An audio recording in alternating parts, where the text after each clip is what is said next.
ప్రియ ఆత్మబంధువులారా, అధ్యాత్మ సత్సులారా, గత పౌర్ణమికి కార్యక్రమం జరగలేదు. ఆ రోజు ఏదో పండగ, భోగి, అందువల్ల ఎవరూ రాలేదు. సరే, ఈ పౌర్ణమికి మాఘ పౌర్ణమి వ్యాసాశ్రమంలో చాలా విశేషంగా జరుగుతుంది. మాఘ పౌర్ణమి గురు పూజ చేస్తారు అక్కడ వ్యాసాశ్రమంలో. కొన్ని వందల మంది, వేల మంది వస్తూ ఉండేవాళ్ళు. ఇక వచ్చే పౌర్ణమి పాల్గొన పౌర్ణమి. ఆ సందర్భంలోనే సనాతన సభలు నిర్వహిస్తారు. ఈ వచ్చే పాల్గొన పౌర్ణమి మార్చి 10వ తారీఖు ముంబైలో జరగబోతున్నారు. క్రితంసారి 8 ఏళ్ల క్రితం అనుకుంటాను ముంబైలో సనాతన సభలు జరిగినప్పుడు మన వాళ్ళంతా కనిగిరి వాళ్ళు ఒక 10-15 మంది దాకా వచ్చారు. ఈసారి ఎవరు రావట్లేదు. సరే, నాకు మాత్రం ఆహ్వానం వచ్చింది.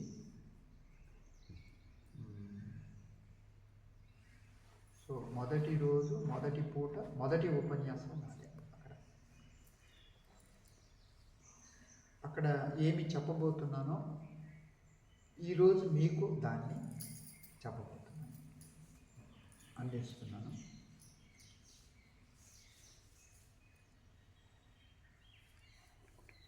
కఠోపనిషత్తులో శ్రేయస్సు, ప్రేయస్సు అనే 2 విషయాల గురించి చాలా వివరంగా చెప్పారు. ఏది ఇంద్రియాలకు సంతోషాన్ని కలిగిస్తుందో, శరీరానికి సుఖాన్ని ఇస్తుందో, ఏది వెంటనే మనకు ఆమోదయోగ్యంగా ఉంటుందో, ఏది అందంగా కనపడుతుందో, ఏది తాత్కాలికంగా మనిషికి ఆనందాన్ని, సంతోషాన్ని, సుఖాన్ని ఇస్తుందో దాన్ని ప్రేయస్సు అంటారు. ఏది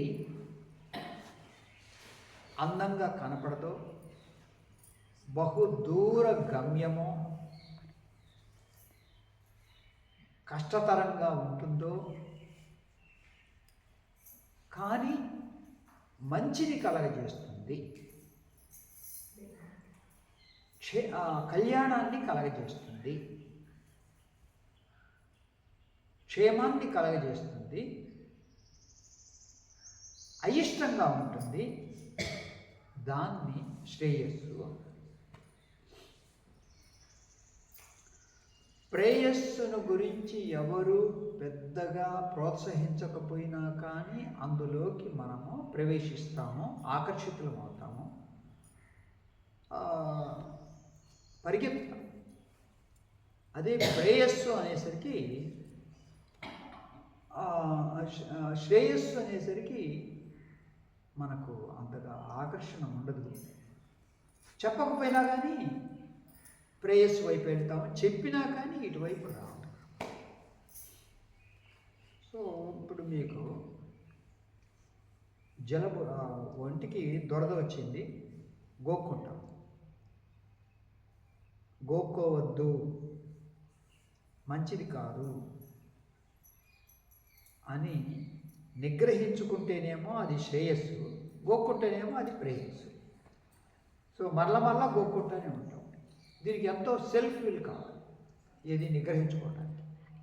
అక్కడ గోకు అంటూ ఉంది శరీరం, కానీ నిగ్రహించుకోవడం అనేది అది ఎంతో చెప్తూ ఉండాలి. ఎవరైనా బయట వాళ్ళు చెప్పాలి, తర్వాత తను స్వీకరించి తను అనుకుంటూ ఉంటే అప్పుడు మనం ఆగుతాం. ఒక బ్రహ్మాండంగా ఆకర్షించే హోటల్ ఉంది, మంచి ఎలివేషన్ ఉంది. అక్కడ అమ్మాయిలు నిలబడ్డారు, రాండి రాండి రాండి అంటున్నారు. బయటికి సుగంధభరితమైనటువంటి సువాసన వస్తూ ఉంది. పూలన్నీ అలంకరించారు, బాగా రుచిగా ఉంటాయని చెప్తున్నారు. లోపల నుంచి ఘుమఘుమ సువాసన వస్తూ ఉన్నాయి. ఇది ప్రేయస్. అక్కడ బాబాయ్ హోటల్ ఉంది, అంత నల్లగా ఉంది, కానీ పెద్దగా ఆకర్షణ ఏం లేదు. ఎవరో కొద్ది మంది వెళ్తూ ఉన్నారు. ఇక్కడ మాత్రం గుంపులు వెళ్తూ ఉన్నారు ఈ హోటల్లోకి. సో ఇది తారా హోటల్. తారా చుక్కలు నక్షత్రాల హోటల్ అన్నమాట, మల్టీ స్టార్. ఇక్కడ ఎవరు బాబాయ్ హోటల్ ఎవరు వెళ్ళట్లేదు, కానీ రుచిగా ఉంటుంది, తక్కువ డబ్బుతో ఉంటుంది, కానీ అక్కడ ఎవరు వెళ్ళట్లేదు. ఇది ప్రేయస్, అది. సో ఈ ఆధ్యాత్మిక విషయాలు అనేది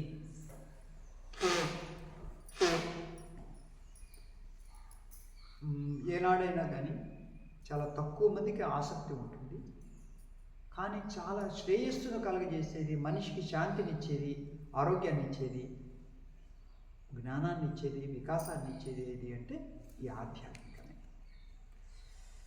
ప్రేయస్సు మీకు ప్రారంభంలో బాగుంటుంది, తర్వాత ఇక నిదానంగా మనిషిని పీల్చి పిప్పి చేసి సమయం లేదు అనే విధంగా తయారు చేసి రోగాన్ని కొని తీసుకొచ్చి విసుగు కల్పించి శక్తిని అంతా పోగొట్టుకొని నిస్సారంగా తయారైపోయి ఆ విధంగా ప్రేయస్సు నడుస్తుంది. మొదట్లో ఆకర్షణగా ఉంటుంది, తర్వాత ఈ విధంగా ఉంటుంది. శ్రేయస్సు మొదట్లో అనాసక్తిగా ఉంటుంది, ఏమీ ఆకర్షించదు, అశ్రద్ధగా ఉంటుంది, కానీ దానిలోకి నిదానంగా మనం వెళ్ళిన తర్వాత అప్పుడు అది నిజమైనటువంటి శాంతిని, తృప్తిని, కృతకృత్యాన్ని ఇస్తుంది.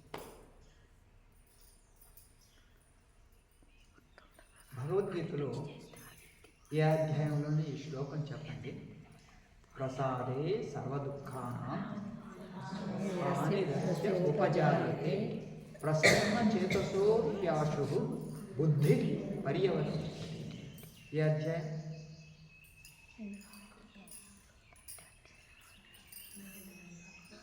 ఆ శ్లోకంలో ప్రసాదము అనగానే మనకు ఒక దృశ్యం వస్తుంది, నోటితో తినేది. అది ఎంతసేపు ఉంటుంది? ఒక గంట ఉంటుందా, ఒక అరగంట ఉంటుందా, ఏమి చెప్పలేము. తిన్నంతసేపే రుచిగా ఉంటుంది, తర్వాత కానీ తర్వాత ఏం చెప్తున్నా అంటే పరమాత్మ ప్రసన్న చేతసో హ్యాశు బుద్ధి పర్యవతిష్టతే. ప్రసన్న చిత్తమే ప్రసాదము. సో మనము దేవుణ్ణి దర్శించుకున్నప్పుడు మన గనక జన్మ ధన్యమైంది, కృతకృత్యమైందనే భావన వస్తుంది కదా, అదే నిజమైన ప్రసాదం. మనం నోటితో తినేది కాదు. అప్పుడు ఆధ్యాత్మికంగా ఏంటి అంటే ఆ ప్రసన్న చిత్తం, ప్రశాంతమైనటువంటి మనస్సు, అదే నిజమైన ప్రసాదం. మతంలోనేమో ఏమిటి అంటే నోటితో రుచిగా తినేది, అది ప్రసాదం మతం కల్పించింది. ఇది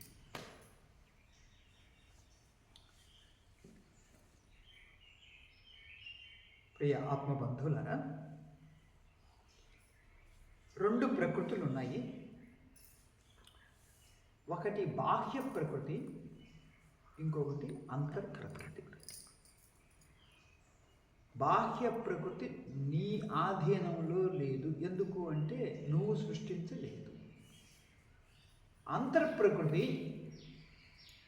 నువ్వు నిదానంగా ఏర్పరచుకున్నటువంటిది, కానీ దాన్ని నువ్వు మార్చుకోవచ్చు, కంట్రోల్ చేసుకోవచ్చు.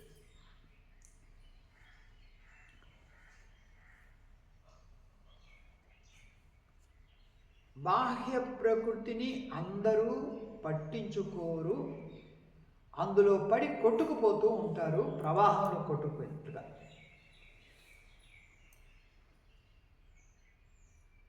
అలా పట్టించుకుంటే, బాహ్య ప్రకృతిని పట్టించుకుంటే ఒకళ్ళు సైంటిస్ట్ అవుతారు, ఇంకొకరు పర్యావరణవేత్త అవుతారు, మరొకరు ఆరోగ్యవంతుడుగా తయారవుతారు,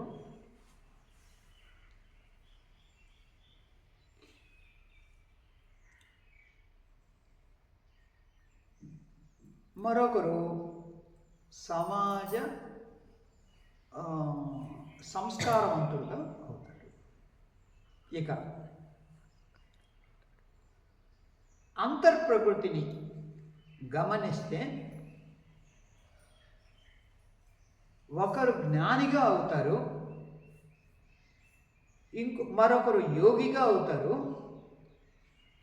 ఇంకొకరు త్యాగిగా అవుతారు, తపస్విగా అవుతారు, మరొకరు తత్వవేత్తగా అవుతారు.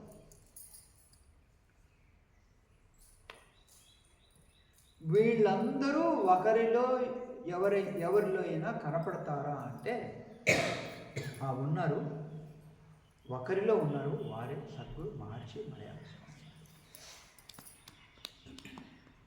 ఇక ఈ అంతర్ప్రకృతిని గమనించటం ప్రశ్న. నేనెవరు, నా గమ్యం ఏమిటి, నాకేం కావాలి, చుట్టూ ఉండే ప్రకృతితో ప్రపంచంతో ఏమి సంబంధం నాకు, ఈ చుట్టూ ఉండే ప్రపంచంలో ఎంత దుఃఖం ఎందుకుంది, గహన కర్మణో గతి అంటారు. ఏంటిది? జీవితం మట్టిలో ముగుస్తుందా, తర్వాత ఏమైనా ఉందా,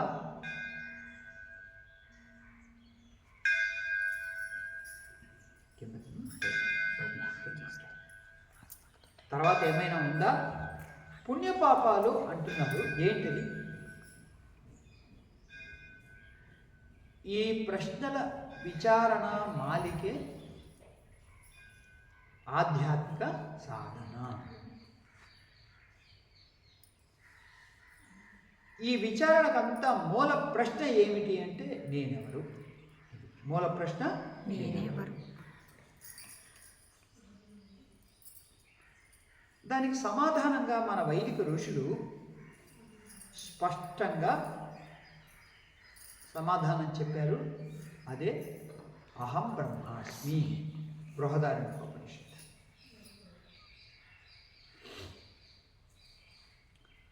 నేను బ్రహ్మము అని తెలుసుకోవటమే జీవిత సత్యం. ఆధ్యాత్మికము అంటే తన అంతరంగంలో స్థిరమైన జీవశక్తితో ఏకం కావటమే ఆధ్యాత్మికం. నేను, నాది, కామ, క్రోధ, రాగ, ద్వేష, స్వ, పర, ఈ మొదలైనటువంటి ద్వంద్వాలు ఉన్నాయి. వాటిని జయించటమే ఆధ్యాత్మిక సాధన. ఆధ్యాత్మిక జ్ఞానమేమో విచారణ, ఆధ్యాత్మిక సాధనేమో ఈ ద్వంద్వాలను జయించటం.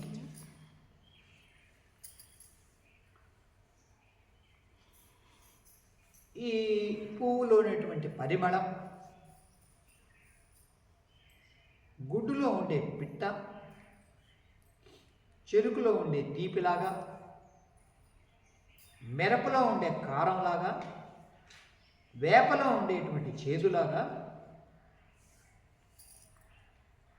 ఈ అంతర్శక్తి మనలో కూడా ఉంది, దివ్యశక్తి. దీన్ని కనుక్కోవడమే ఆధ్యాత్మిక సాధన. ఇప్పుడు ఇవన్నీ ఎక్కడి నుంచి వచ్చాయి? మిరపలో కారం, వేపలో చేదు, గుడ్డులో పిట్ట, పువ్వులో ఉండే పరిమళం, చెరుకులోని తీపి, వీటిని అర్థం చేసుకోవటానికి మానవుడికి సాధ్యం కాలేదు. కానీ ఇవి దైవ సృష్టిలోని విచిత్రాలు. మానవుడు దైవాన్ని గుర్తించటం కోసం వైవిధ్యభరితమైనటువంటి సృష్టి ఏర్పడింది అని అంటున్నారు పెద్దలు. నువ్వు అనుభవించటానికి సరే అనుభవించు, కానీ దాన్ని అందులో ఉండే ఒక దివ్యత్వాన్ని, రహస్యాన్ని కనుక్కోవటం కొరకే అవి సృష్టించబడ్డాయి అని అంటారు. మానవుడు గుర్తించాలి. ఎత్తైన పర్వతాలు, విశాలమైనటువంటి నదీ ప్రవాహాలు, ఉప్పొంగే సముద్రాలతో ఎంతటి అందం ఉంది. ఇవన్నీ కూడా దైవం యొక్క ప్రతీకలు. ఇవన్నీ దేవుడికి యొక్క గుర్తులంట. దైవం యొక్క అందాన్ని, సౌందర్యాన్ని మనం వర్ణించడానికి వీలు కాదు. ఎందుకనంటే ఏది కనపడదుగా. దేవుడు ఎట్లాగా ఉంటాడు తెలియదు. మరి ఆయన యొక్క శక్తి సామర్థ్యాల్ని, ఆ దైవం యొక్క శక్తి సామర్థ్యాలను కూడా మనం గుర్తించడానికి వీలు కాదు. ఆయన ఎవరు? రాముడా, కృష్ణుడా, నారాయణుడా, శివుడా, అమ్మవారా అని అంటే ఆ దైవ శక్తికి అసలు రూపమే లేదు. కరెంటుకు రూపం ఏదన్నా చెప్తారు? ట్యూబ్లైటు, బల్బు, ఫ్యాను, ఏసీ, కూలర్, ఇవన్నీ రూపాలు. కానీ దాన్ని నడిపించే శక్తికి దానికి ఏమైనా రూపం ఉందా అంటే ఏమి. అందువల్ల ఉపనిషత్తు ఏమంటుంది అంటే పరిపూర్ణమైన జ్ఞానము, ఆనందము లే ఈ సృష్టి అంతా కూడా అని అంటుంది. ఇదే ఉపనిషత్తు ప్రతిపాదించినటువంటి సారం. దీన్ని మనము స్థిరమైన భక్తి, నిర్మలత్వం, నిస్వార్థంతో ఆ దివ్యశక్తిని మనము అనుభవించగలుగుతాము.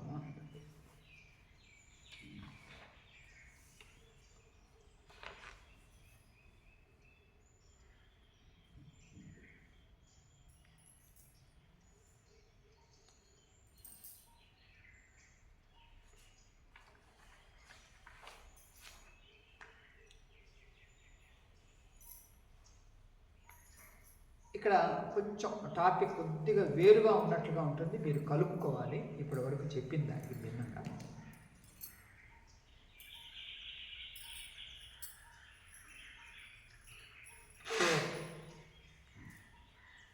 లగ్జరీ అంటే కంఫర్ట్, హాయిగా ఉండటం. అంటే ఏమి శ్రమ పడకుండా ఉండటం. 1960లలో ఒక కారు ఉంటే లగ్జరీగా ఉండేది. 70ల్లో టెలిఫోన్ ఉంటే లగ్జరీగా ఉండేది, గొప్పతనంగా. 80ల్లో టెలివిజన్ ఉంటే లగ్జరీగా ఉండేది. 90ల్లో కంప్యూటర్ ఉంటే లగ్జరీగా ఉండేది. 2000 సంవత్సరంలో ఐఫోన్ ఉంటే లగ్జరీగా ఉండేది. 2010లో ఇంటర్నెట్ ఉంటే లగ్జరీగా ఉండేది. 2020లో వీడియో గేమ్స్ ఆడుకోవటం లగ్జరీగా ఉండేది. ఇప్పుడు ఆ లగ్జరీలు మనకు అవసరాలుగా మారిపోయింది. మరి ఇప్పుడు లగ్జరీ ఏమిటి అంటే మీ తోటలో పంటగా పెంచిన తాజా కూరలతో ఆర్గానిక్ భోజనం చేయటం ఇప్పుడు లగ్జరీ. బహుళంతస్తుల భవనం పైకి లిఫ్ట్లో చేరకుండా మెట్లెక్కుతూ చేరటం లగ్జరీ. ఇప్పుడు ఈ లగ్జరీ అనేది ఇంట్లో హోమ్ థియేటర్ సిస్టమ్ కలిగి గోడంత పెద్ద తెర మీద సినిమాలను క్రీడటం చూడటం కాదు, ఆరు బయట శ్రమ చేస్తూ ఎండ బాగా పడుతూ గాలిలో తిరుగుతూ ఆరోగ్యాన్ని కాపాడుకోవటం ఇప్పుడు లగ్జరీ.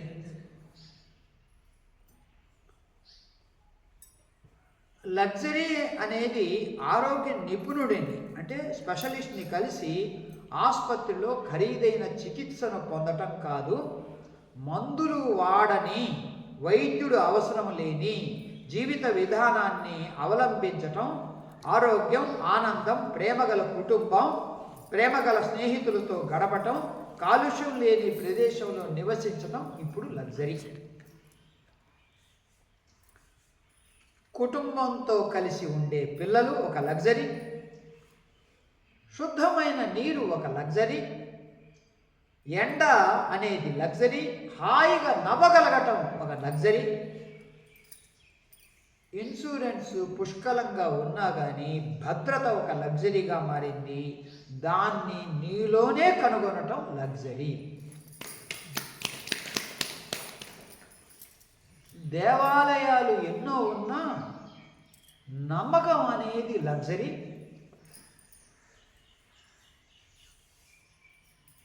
ఏదైనా అరుదైనది లగ్జరీ అని నిర్వచిస్తే సరళత, సింప్లిసిటీ అనేది లగ్జరీ. మనకు రుద్రంలో మొదటి అనువాకం అయిన తర్వాత శివుడి యొక్క నామాలతో మంత్రం వస్తుంది. ఓం నమస్తే అస్తు భగవన్ విశ్వేశ్వరాయ మహాదేవాయ త్ర్యంబకాయ త్రిపురాంతకాయ త్రికాలాగ్నికాలాయ కాలాగ్ని రుద్రాయ నీలకంఠాయ మృత్యుంజయాయ సర్వేశ్వరాయ సదాశివాయ శ్రీమన్మహాదేవాయ నమః. ఏకాదశి నామావళి అంటారు. ఈ చివరిలో వస్తుంది కదా, ఏంటి? సదాశివాయ వస్తుంది కదా. వాడెవడో పల్లెటూరోడు మనం చెప్తా ఉంటే వాడు చెప్తూ సాదాసీదాయ అన్నాడు. సదాశివాయ కాదు, ఏంటి? సాదాసీదాయ. కరెక్టే. అది సరళత అన్నమాట. అది దేవుడికి ఉండే లక్షణం, మనకు ఉండాలి. సాదాసీదాగా ఉండాలి.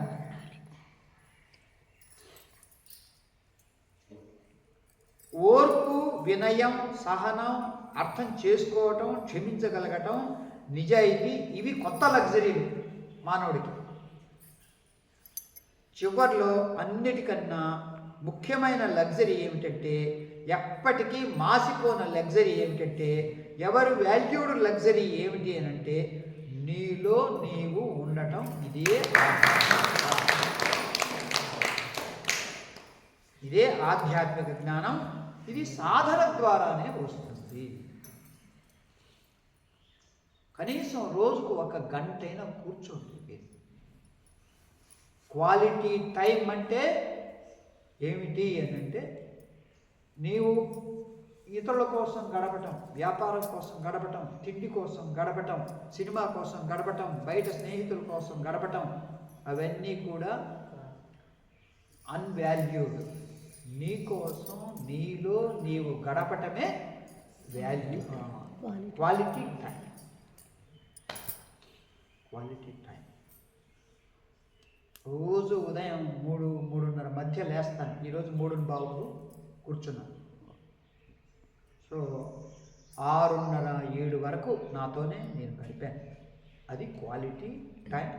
ఈ క్వాలిటీ టైం ఎంత ఉంటే వాళ్ళది క్వాలిటీ లైఫ్.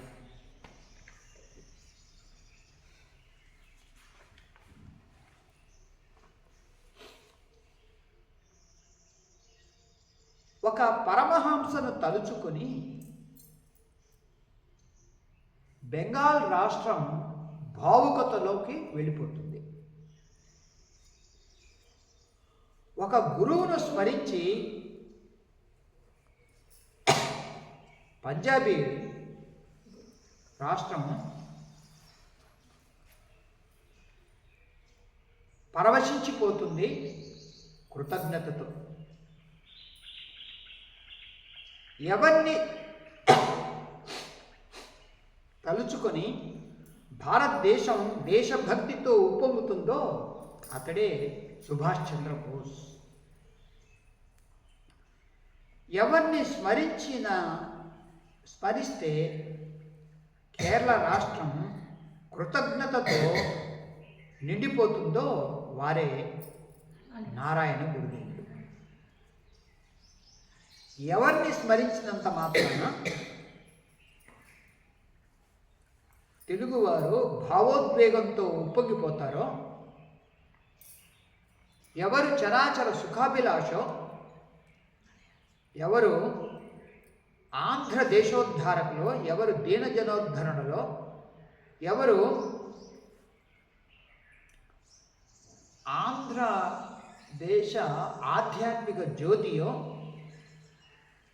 ఎవరు నిశ్శబ్ద సంఘ సంస్కర్తయో వారే సద్గురు మహర్షి మలయాళ.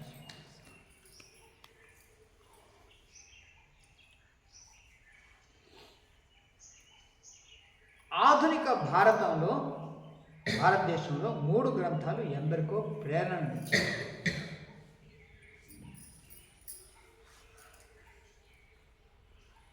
మూడు గ్రంథాలు 125 ఏళ్ల క్రితం ఒక పుస్తకాన్ని చదివి ఎందరో తమ జీవితాన్ని మార్చుకున్నారు, ఆధ్యాత్మిక మార్గంలోకి అడుగుపెట్టారు.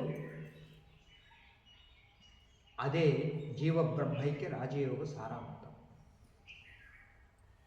గడికోట సచ్చిదానంద యోగేశ్వర్లు రచించింది. ఒక 70-80 ఏళ్ల క్రితం, ఒక 60-70 ఏళ్ల క్రితం ఒక పుస్తకాన్ని చదివి ఎందరో లౌకిక జీవితాన్ని నుంచి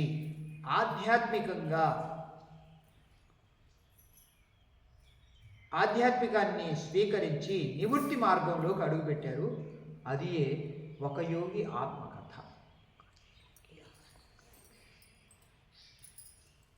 డెబ్భై 80 ఏళ్ల క్రితం లేదా 100 ఏళ్ల క్రితం ఒక తపస్వి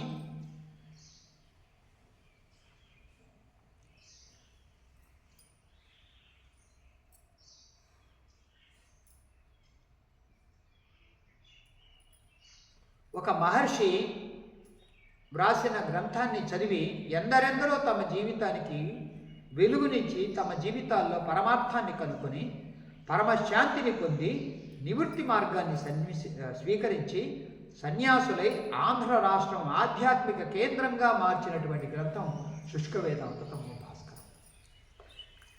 దాని యొక్క ప్రభావం ఎనలేనిది.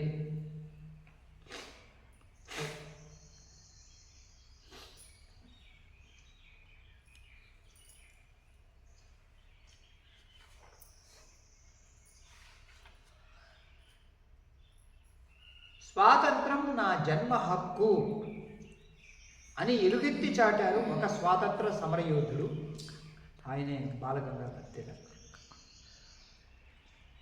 డూ ఆర్ డై, చెయ్యి లేకపోతే చావటమే అని పిలిపించారు. క్విట్ ఇండియా మూమెంట్లో ఒక ప్రముఖ స్వాతంత్ర దార్శనికుడు, ఆయనే MK Gandhi. Give me your blood, I will give you freedom. మీ రక్తాన్ని నాకివ్వండి, మీకు స్వాతంత్రాన్ని ఇస్తాను అని పిలుపునిచ్చాడు. ఎక్కడ? అండమాన్లో. వారే సుభాష్ చంద్రబోస్. ఈ దేశం ఇక ఆధ్యాత్మికం. శ్రద్ధా సబూరి అని బోధించారు ఒక బాబా. సత్య ధర్మ శాంతి ప్రేమ అని ఉపదేశించారు ఇంకొక ప్రసిద్ధ బాబా.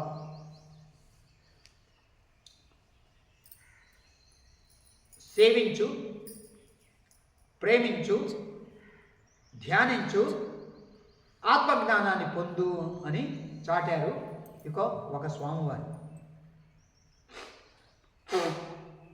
యుక్తాహారము, వివిక్తవాసము, బ్రహ్మచింతనము అని అంతరాత్మకు సంబంధించిన సమగ్రమైన బోధ అని చేశారు మలయాళ స్వామి. యుక్తాహారం దేనికి? శరీరం. వివిక్తవాసము ప్రశాంతమైన శుభ్రమైన నివాసం దేనికి? మనస్సు. బ్రహ్మచింతనము దేనికి? అంతరాత్మ. ఇది సమగ్రమైన బోధ.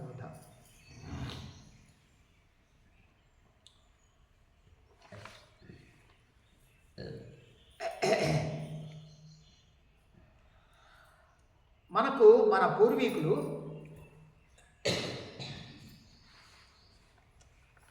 నాలుగు పురుషార్థాలను ఇచ్చారు. ఏమిటో చెప్పండి గట్టిగా.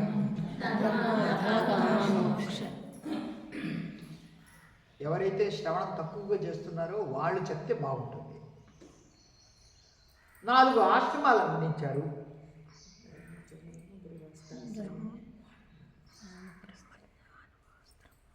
అఖిల నువ్వు చెప్పు. 4 ఆశ్రమాలను అందించారు.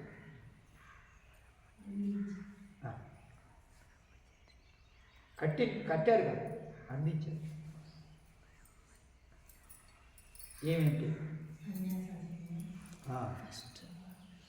సరే చెప్పదు. ప్రారంభం. పర్వాలేదు.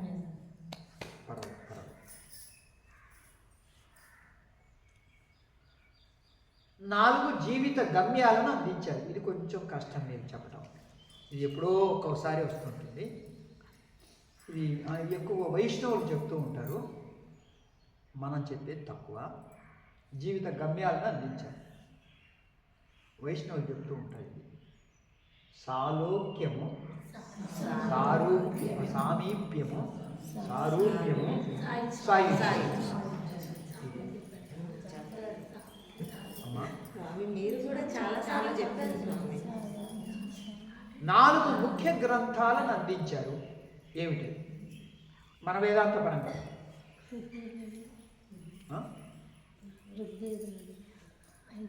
అవి మన వేదాంత ఉపనిషత్తులు, భగవద్గీత, బ్రహ్మసూత్రాలు, యోగ వాసిష్టం. 4 యోగములను అందించారు.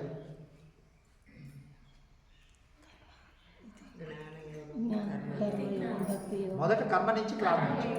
కర్మ, భక్తి, జ్ఞానం.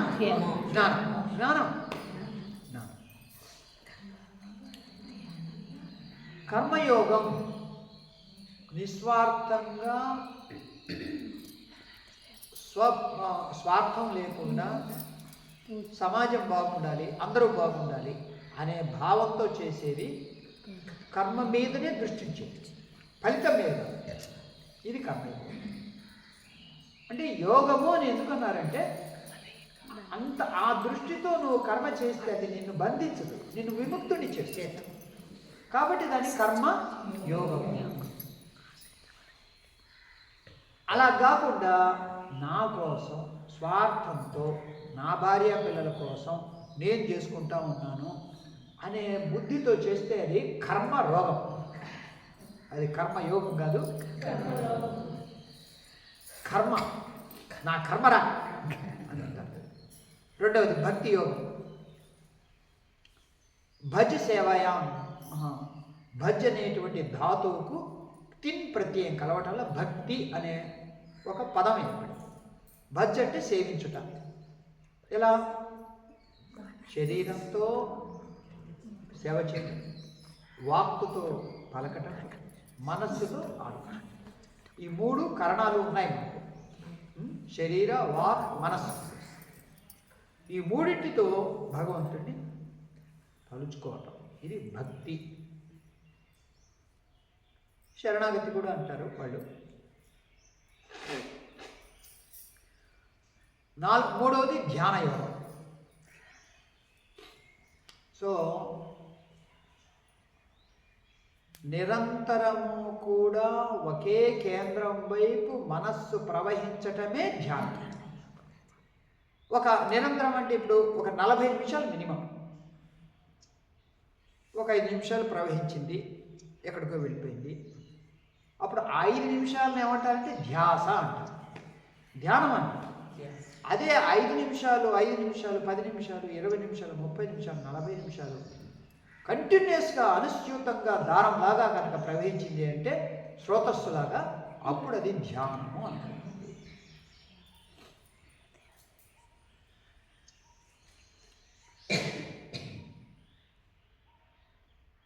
జ్ఞానయోగం 4వది. ఏదైతే నా మనస్సును నా వైపుకు తీసుకొస్తుందో, నా అంతరాత్మ వైపుకు తీసుకొస్తుందో, ఏది నాకు నా యొక్క స్వరూపాన్ని అఖండంగా ప్రకటిస్తుందో, తెలియజేస్తుందో అది జ్ఞానం. సో నా స్వరూపాన్ని ఇప్పుడు ఏమని జ్ఞాపకం చేస్తుంది అంటే శరీరముగా, స్త్రీగా, పురుషుడిగా, ఫలానా కులముగా, ఫలానా మతముగా, ఫలానా ఊరిగా, ఇంతమంది నా వెనక ఉన్నారు, ఇంతమంది నా ద్వారా పుట్టారు, ఇవన్నీ జ్ఞాపకం చేస్తూ ఉంటే అదంతా కూడా జ్ఞానం.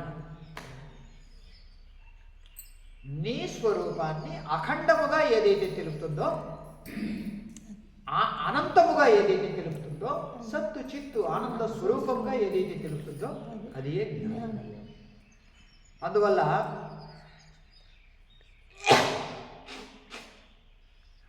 ఎవరైనా అయ్యప్ప స్వాములను మీరు యాత్ర చేస్తారు కదా, అక్కడికి వెళ్తారు కదా, సన్నిధానంలో దేవుణ్ణి దర్శిస్తారు కదా అయ్యప్ప స్వామిని, అక్కడ ఆయన ఏమైనా బోధ చేస్తారా అంటే పాపం వాళ్ళకి ఎవరికి తెలియదు.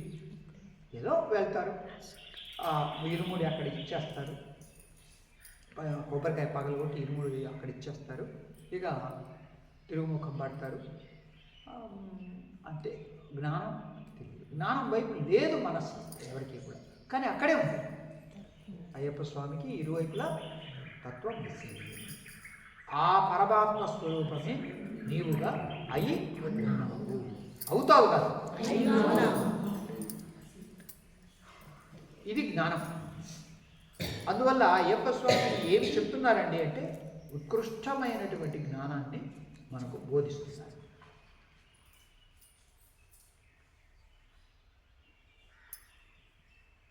(1985) నుంచి మలయాళ స్వాముల వారి యొక్క పుట్టుక 62 వరకు అదొక విలువల ప్రవాహం, అదొక జ్ఞాన ప్రవాహం, అది భక్తి ప్రవాహం, అది కర్మయోగ ప్రవాహం. వారి జీవితం మొత్తము కూడా ఆదర్శవంతమైనటువంటి జీవితం.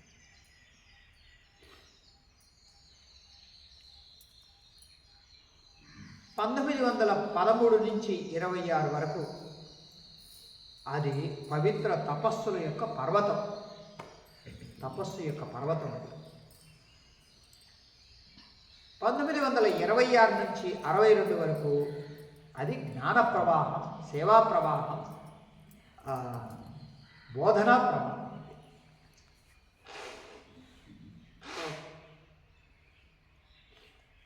నదిని ఒక సముద్రం అడిగింది నదిని, నువ్వెందుకు తీయగా ఉన్నావు, నేనెందుకు ఉప్పగా ఉన్నాను అని అడిగింది. అప్పుడు నది అన్నదట, నేను ఎప్పుడూ సాగుతూ ఉంటాను, మారుతూ ఉంటాను,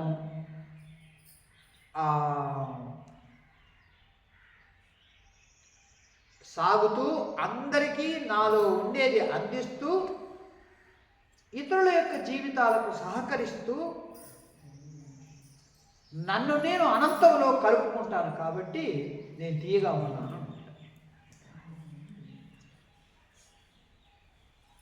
మరి నేనెందుకు ఉప్పుగా ఉన్నానంటే, నువ్వు వచ్చేదంతా సేకరించుకొని పెట్టుకుంటావు, ఎవరికి ఏమి ఇవ్వవు, అందుకే నువ్వు ఉప్పుగా ఉన్నావు.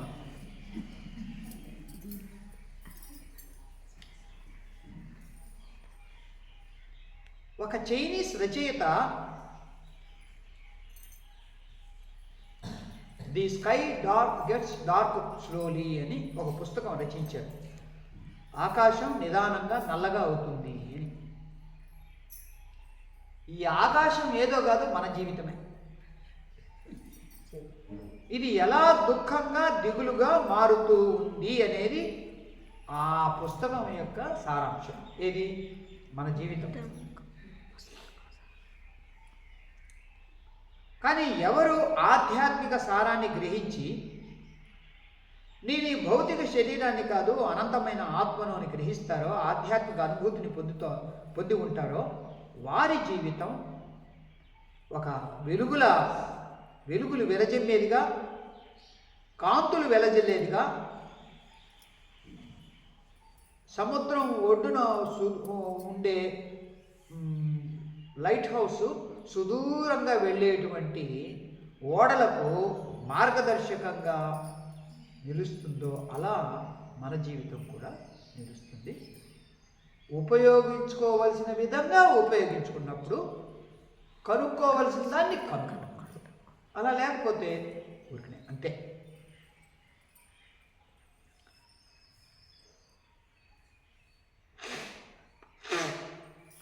మంచి సువాసనలు వెదజల్లేటువంటి చెట్టు కొంత దూరం వరకు అటు ఇటు వెళ్ళేటువంటి వ్యక్తులను ఆకర్షించగలుగుతుంది. అందమైన పూలతో, అందమైన మంచి గుమగుమలాడే సువాసనతో ఉండే. అదే జీవిత వికాసం, జ్ఞాన వికాసం ఉండే, పరిపక్వత ఉండేటువంటి వ్యక్తి ఆయన యొక్క జీవిత సుగంధం సుదూర ప్రాంతాలకు వ్యాపించి అక్కడి వాళ్ళు కూడా వచ్చే విధంగా చేస్తుంది. చెట్టు యొక్క ప్రభావం కొంత దూరం వరకు, వ్యక్తి యొక్క వికసించిన ప్రభావం ఎంతో దూరం. ఎలా అంటారా? చెప్పండి, మీరు ఎలా చెప్పండి? ఎలా చెప్పమ్మా?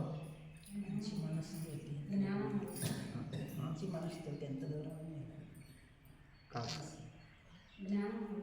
జ్ఞానం ఎట్లాగా? జ్ఞానం సరే, అక్కడెక్కడో ఉండే వాళ్ళు ఎట్లా వస్తారు? మనం ప్రతిరోజు చేసే దినచర్య వల్ల, మనం ప్రతిరోజు చేసే ఆచరించే దాని వల్ల. ఎట్లాగా? సాధన. మన ఆచరణ వల్ల ఇక్కడుండే వాళ్ళు చూస్తారు, వాళ్ళు ప్రభావితులు అవుతారేమో. అక్కడుండే వాళ్ళు ఎట్లా? ఇక్కడ వ్యక్తులు వెళ్ళి వాళ్ళకి చెప్తారు ఏమని, అక్కడ మహా అప్పుడు అది ఆకర్షణ. ఒక స్వామివారు ఎప్పుడూ పాత సంచారి, వెళ్ళిపోతూ ఉంటాడు. ఒక ఊరికి వెళ్ళారు. ఆయన వెళ్తూ ఉన్నప్పుడు రాత్రికి ఏదో ఒక ఊర్లు ఉన్నారు. అక్కడ వాళ్ళందరూ కొట్టుకుంటూ ఉన్నారు, తిట్టుకుంటూ ఉన్నారు, అంత నెగిటివ్ మనసుతో ఉన్నారు. నాయన, మీరు గొప్పోళ్ళు, ఎక్కడికి వెళ్ళద్దు, ఇక్కడే ఉండండి అని చెప్పి. మరుసటి రోజు ఆయన ఇంకొక ఊరికి వెళ్ళాడు. అక్కడ వాళ్ళందరూ పరస్పర ప్రేమతో, అనురాగంతో, సహకారంతో, బాగా మంచితనంతో ఉంటుంది.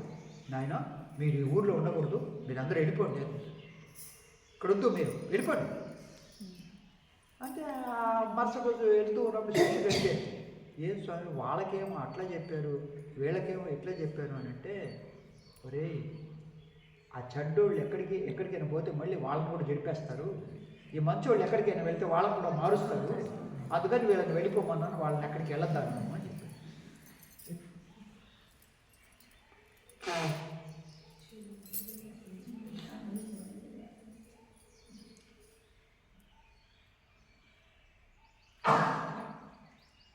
తన సమ్మోహన శక్తితో, అద్భుత బోధనలతో, నిస్వార్థ సేవా కార్యక్రమాలతో ప్రపంచాన్నంతా తన వద్దకు ఆకర్షించినటువంటి అద్భుత అవతారులు శ్రీ సత్యసాయి బాబా. వారు ఎన్నోసార్లు తన బోధల్లో, ఉపన్యాసాల్లో శ్రీ మలయాళ స్వామి వారిని శ్లాఘించారు, కీర్తించారు. ఏమని? ఆంధ్రులకు అండగా, దండిగా, నిండుగా తన యొక్క జీవితాన్ని అర్పించిన వారు మలయాళ స్వామి.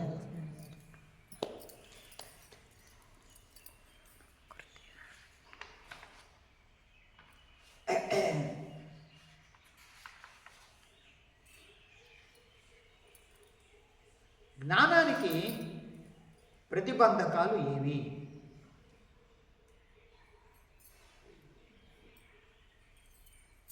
అహంకారం, అభిమానం, రాగద్వేషాలు, ఇవన్నీ కూడా అనర్థాలే. ఇవి ఉండే వాళ్లకు జ్ఞానం వంట పట్టే ప్రశ్నే లేదు. ఎవరికైతే రాగద్వేషాలు ఉంటాయో, అహంకారం ఉంటుందో, మమకారం ఉంటుందో, వాళ్ళ మనస్సులు ఎప్పుడు కూడా చెలిస్తూ ఉంటుంది. అక్కడికి వెళ్తాం. చేతిలో సూది తీసుకొని చేతిని కదిలిస్తూ ఉంటే దారం ఎక్కించడానికి వీలవుతుందా? బ్రహ్మకు కూడా సాధ్యం కాదు దారం ఎక్కించడం. కాబట్టి సునిశ్చితమైనటువంటి, తీక్ష్ణమైనటువంటి, సూక్ష్మమైనటువంటి, చాలా కష్టతరమైనటువంటి, గుహ్యమైనటువంటి ఈ విషయాన్ని గురువు ఎవరి హృదయంలో దించాలనుకున్నప్పుడు వాడి మనస్సు చెలిస్తూ ఉంటే ఆ బ్రహ్మజ్ఞానం దించే అవకాశమే లేదు. కాబట్టి నేను అనేటువంటి అహంకారం కానీ, నాది అనేటువంటి మమకారం కానీ ఇవి ఉంటే గురువు బోధించేటప్పుడు కూడా వాటి మీదకే పోతుంది. ఏది? మనసు. వేటి మీదకి? రెండు పదాల్లో చెప్పాలి. సంబంధాలేమో వస్తువులతో, బాంధవ్యాలేమో వ్యక్తుల మీద. నా ఇల్లు ఎట్లాగుంది, నా భార్య ఎట్లాగుంది, నా కారు ఎట్లాగుంది, నా భూములు ఎట్లాగున్నాయి, నా పిల్లలు ఎట్లా ఉన్నారు. అందువల్ల మనస్సు ఎప్పుడైతే వాటి మీదకి వెళ్తూ ఉంటుందో వినే అవకాశం ఉండదు. కొంతమంది మంచి విషయం చెప్తూ ఉన్నప్పుడు కూడా కొంతమంది భార్య కూర్చుంటారు, చక్కగా వింటూ ఉంటారు, అబ్బా జీవితం ధన్యమైంది అనుకుంటారు. కొంతమంది ఏం లేదు అని లేచి వెళ్ళిపోతూ ఉంటారు. ఎందుకంటే వాళ్ళకు అది జ్ఞాపకం వచ్చింది. వాడు పిలుస్తూ ఉన్నారు, అక్కడ కారు వేచి ఉంది, రైలు వేచి ఉంది. ఈ అనర్థాలు లేకుండా ఉన్నప్పుడు మాత్రమే జ్ఞానం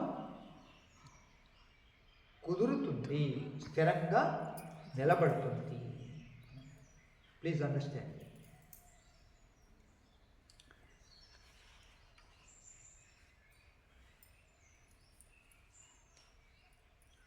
అహంకారాన్ని దాటిపోయిన వ్యక్తి ఒక సంస్థను నిర్మాణం చేస్తాడు. దాని గుప్పిట్లో బంధించబడిన వ్యక్తి అదే సంస్థను నిర్మూలన చేస్తాడు.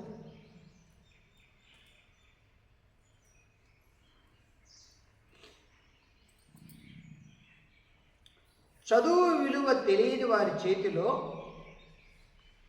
పుస్తకాన్ని,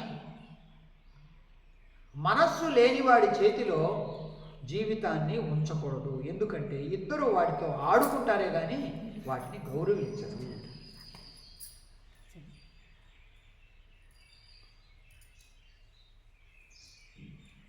శరీర దృష్టి నుండి మీరు అశాశ్వతం కావచ్చు. ఇంద్రియాల దృష్టి నుంచి చెవిటివారో గుడ్డివారో కావచ్చు.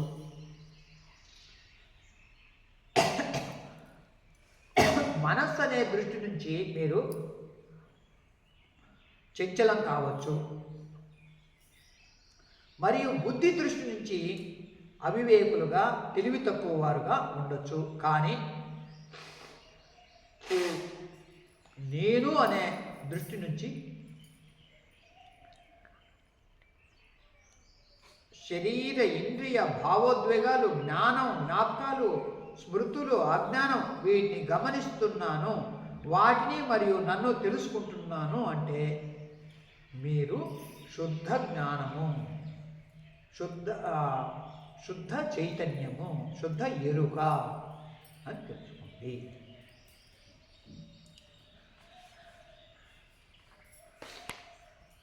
ఒక రైతు తన పొలంలో పంట పండించడానికి ఎంత పని చేసినా ఇంకా పని మిగిలే ఉంది, ఇంకా అది చేయాలి, ఇది చేయాలి అని అనుకుంటుంటారు. ఒక కళాకారుడు ఎంత చక్కని పెయింటింగ్ వేసినా ఇంకా ఇంకా వేసుంటే ఇంకా ఇంకా మెరుగు వేస్తుంటే బాగుండేది అని అనుకుంటాడు. ఒక శిల్పి ఒక చక్కని శిల్పాన్ని, 5 అడుగుల శిల్పాన్ని, 6 అడుగుల శిల్పాన్ని ఎంత చక్కగా తయారు చేసినా నెలల కొద్దీ తీసుకొని ఇంకా బాగుంది, ఇంకా ఇంకా ఏమైంది చేయొచ్చా అని చూస్తాడట. అలాగే ఒక నటుడు తన పాత్రకు జీవం పోసి నటించి ప్రేక్షకుల చేత మెప్పులు పొంది చప్పట్లు చరిపించుకున్న ఇంకా ఏమి మెరుగుపరుచుకోవచ్చు తన యొక్క నటనలో అని ఆలోచిస్తాడట. ఒక సాధకుడు కూడా తన జీవితంలో ఇంకా ఏమి మార్పు తెచ్చుకోవచ్చు, ఇంకా ఏమి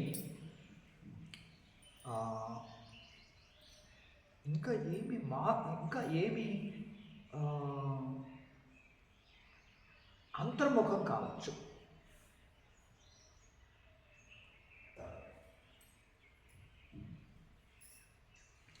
ఇంకా ఏమి లోపాలు ఉన్నాయి నాలో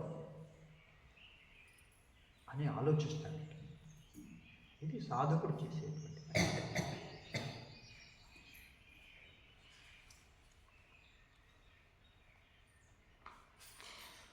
ఆత్మబంధువులరా, మనము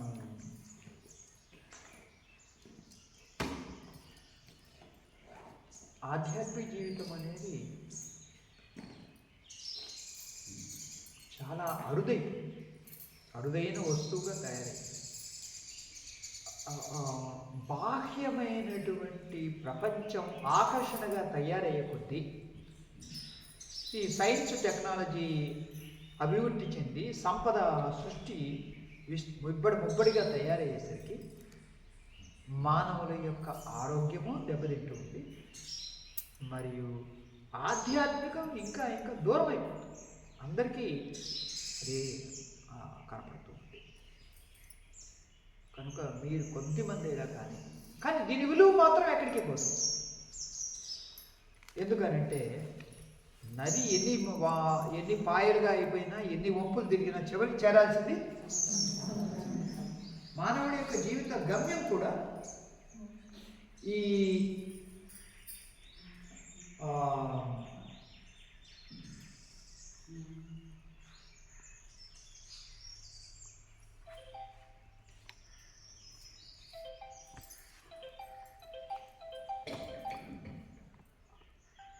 మానవుడి యొక్క జీవిత గమ్యం కూడా ఆధ్యాత్మికమే, ఆత్మజ్ఞానమే. ఒకవేళ ఇది తెలియకుండా మానవ జీవితాన్ని ముగించుకుంటే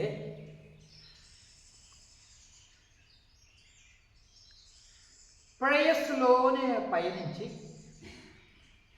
మానవులందరూ కూడా ఎక్కువ మంది ఇటువైపే సాగితే పునరపి జననం ఇంతే, ఈ విధంగా వాళ్ళు తిరుగుతూ ఉండాల్సిందే. కానీ ఎందుకంటే గమ్యం ఎక్కడా బయట లేదు, నీలోనే ఉంది, నీ స్వరూపంగా ఉంది. అదే తత్వమసి అని అయ్యప్ప స్వామి బోధించింది, అదే అహం బ్రహ్మాస్మి అని బృహదారణ్యకోపనిషత్తు కూడా బోధించింది. కనుక ఇది చెప్పేవాళ్ళు తక్కువైపోయారు, వినేవాళ్ళు తక్కువైపోయారు, ఆచరించేవాళ్ళు మరీ తక్కువైపోయారు. బాహ్య ప్రపంచ ఆకర్షణ రోజు రోజుకు ఎక్కువ అవుతుంది. కనుక అటువైపు వెళ్తూ ఉన్నారు. అటువైపు వెళ్తూ ఉండటంలో ఏం జరుగుతుందంటే ఆరోగ్యాన్ని కోల్పోతూ ఉన్నారు, అనారోగ్యం తిష్ట వేసుకుంటూ ఉంది, జీవితం ఉసూరుమంటూ నడుపుతూ ఉన్నారు. ఇక ఆధ్యాత్మికమేమో అశాంతితో మరియు అసంతృప్తితో జీవితాన్ని ముగిస్తూ ఉన్నారు. ఎట్లాగంటే నది వెళ్ళి ఉప్పు సముద్రంలో పడ్డది, ఆ విధంగా జీవితం సాగుతుంది. కనుక దీని వాల్యూ ఎప్పటికీ అంతరించిపోదు. కాకపోతే ఆ చెప్పేవారు అనుష్ఠానపూర్వకంగా చెప్తే, ఆ వినేవాళ్ళు నిశ్చలమైనటువంటి మనస్సుతో వింటే అప్పుడు తప్పకుండా మార్పు వస్తుంది. దారం చెయ్యి కదలకుండా ఉన్నా కానీ సూది చెయ్యి మాత్రం కనుక కదులుతూ ఉంటే ఎప్పటికీ దారాన్ని మనం ఎక్కించాలి. అలాగే చెప్పేవారు కరెక్ట్గా ఉండాలి, వినేవారు కరెక్ట్గా. వక్త శ్రోతాచ దుర్లభ అన్నారు. ఈ ఉపనిషత్తే అన్నది. వక్తను, మంచి వక్తను, అనుభవపూర్వకంగా చెప్పే వక్తలు కూడా అరుదు. మా మోక్షం మే భూయాత్, నాకు మోక్షమే కావాలి, అన్యమైంది కాదు ఈ మానవ జన్మలో అనే ఏక దృష్టితో ఉండి శ్రవణం చేసేవాళ్ళు దుర్లభమే. అలాంటి ఈ దుర్లభమైనటువంటి జ్ఞానాన్ని మనము జీవితాన్ని పొందాలి. ఈ దుర్లభమైనటువంటి మానవ జీవితాన్ని సద్వినియోగం చేసుకోవాలి. ఓం తత్సత్. ఓం స్వస్తి ప్రజాభ్యః పరిపాలయంతాం న్యాయేన మార్గేణ మహీం మహీషాః గోబ్రాహ్మణేభ్యః శుభమస్తు నిత్యం లోకాః సమస్తాః సుఖినో భవంతు కాలే రక్షతు పర్జన్యః పృథివీ సస్యశాలినీ దేశోऽयं क्षोभरहितः साधवः निर्भयाः. ॐ असतो मा सद्गमय ज्योतिर्गमय मृत्योर्मा अमृतङ्गमय. पूर्णमिदं पूर्णात् पूर्णमुदच्यते पूर्णस्य पूर्णमादाय पूर्णमेवावशिष्यते. ॐ शान्ति शान्ति शान्तिः. लोकाः समस्ताः सुखिनो भवन्तु. सद्गुरु महाराज की जय. श्री शुद्ध चैतन्यानंद स्वामी